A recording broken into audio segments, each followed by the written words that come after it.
He is one of the most recommended live mix DJs in the country. She records in English, French and Zulu to convey the message that love is its own language and is a way to connect us all. Her love for music started when she spent time in the underground music scenes, clubs and various music studios in South Africa and London. Her Mood Swings EP is currently out and is inspired by her appreciation of the 80s and its multidimensional creativity. She now joins me to tell us more about herself and her music. Khetsiwe, very good morning and welcome. Hey, what's up? How are you doing? Good, how are you? Good to see you. Nice to see you too. I feel like we're so far from each other. I know, right? Can we give a hug? Yeah, nah. Why not? Happy New Year. Okay, Happy cool. New Year. Happy New Year to you too. What's up? Nothing much, Khetsiwe. Hi, Mom. Take us through your inspiration behind your album. What inspired it? What inspired it? Okay, so I studied sound engineering for years and I was a DJ for a super long time. And for me, it was just like a natural progression of like having my own original music in my sets.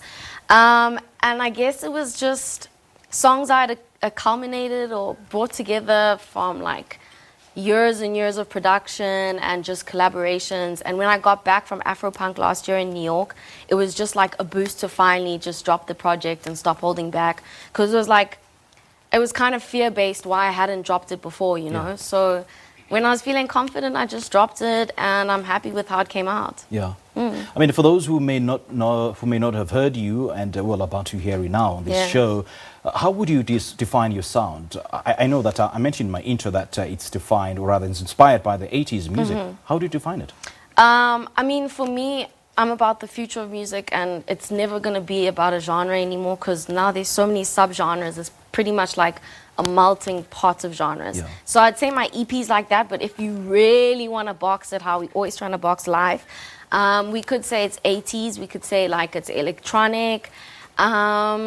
And then the song that I'm going to be performing at the end is called Xhoxa, and that's Kwaito. Okay.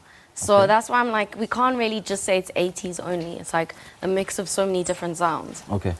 So it's basically a multiplicity of genres in one. Exactly. That's what I've been saying. Yeah. Okay. So which one is closer to your heart? Which one would you perhaps in the future decide to focus on?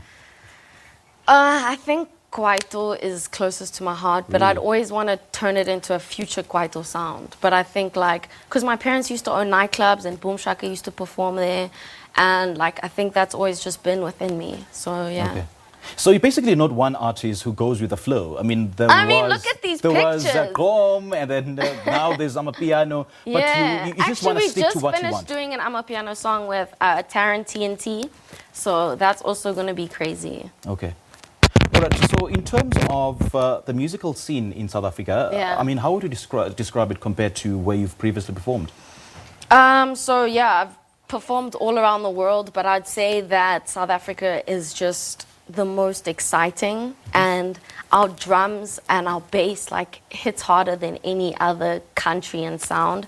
Like if you say boom, Amapiano, all of that is like, I don't know, it just shows that we just have so much talent, and it's just the beginning, you know.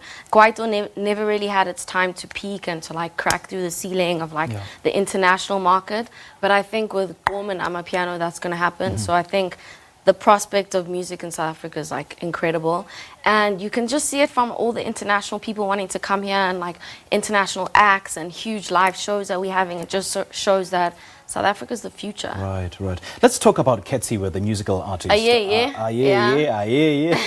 All right, you grew up from a mixed heritage. How did that, in a way, influence the person and the musical artist that you are today?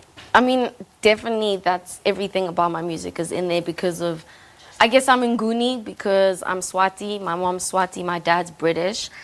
So that's why I got the English aspect in the EP, I got the Zulu, I got then the French because I went to French school here whilst I was living in South Africa, and we moved to Canada as well. So I'm just like multi-dimensional, multi-nationality. So I'm just trying to portray that in everything, within the fashion, the music. Yeah. You mentioned that you studied sound engineering, isn't it? So how is that? Like around here in the SABC. Really? Sure. Yeah, I was at ASE, the Academy of Sound Engineering. Great stuff. Great stuff, man. Welcome back. Thank you. So how is that important for artists? How is formal training important, or rather an important aspect in every artist? I mean, I don't even want to go down this road, but firstly, being a woman and having like skill sets of a sound engineer backing me is so helpful. Because guys are always like, oh, let me help you set up, let me help you do this. It's like, nah, dude, I got this. Like, I've been studying this, I know what I'm doing. And sabotage, do you know that people sabotage sets? Like, if people try and sabotage me, I know what's happening, you know? Like, people try to pull cables out, and it's just like, I know what's going on. So that's helpful. But other than that, just for people in general, having a background of skill sets is always better to like have something to fall back on. Even though you're just like pushing your dreams, you kind of want to have a stability of some sort to like stand on, you know? Yeah. And I suppose the gender roles also come into place. And I know that female artists are treated in a certain way compared to the male counterparts. How have you been able to navigate around that? Well, firstly, for making sure that my skills are like on point. So you can't just be like, oh, she's a pretty face because like I smash it with the DJing. And then obviously like I also bring the dance element. So it shows that like I'm multi-talented and I'm doing more than the average DJ. So I try and not let gender be a thing at all, you know. And then, but it comes, like, a lot of the time, not a lot of the time, but sometimes you'll get booked for something great, and then they'll be like, yo, listen, we realize we have too many female DJs on the lineup, so we're gonna have to drop a few, you know? And it's like, no guy's ever gonna get that call, like, hi, we realize we have too many male DJs on the lineup, so we're gonna have to drop some. So there's always, like, those dynamics, yeah. Okay, so how do you connect with you in terms of getting hold of the music?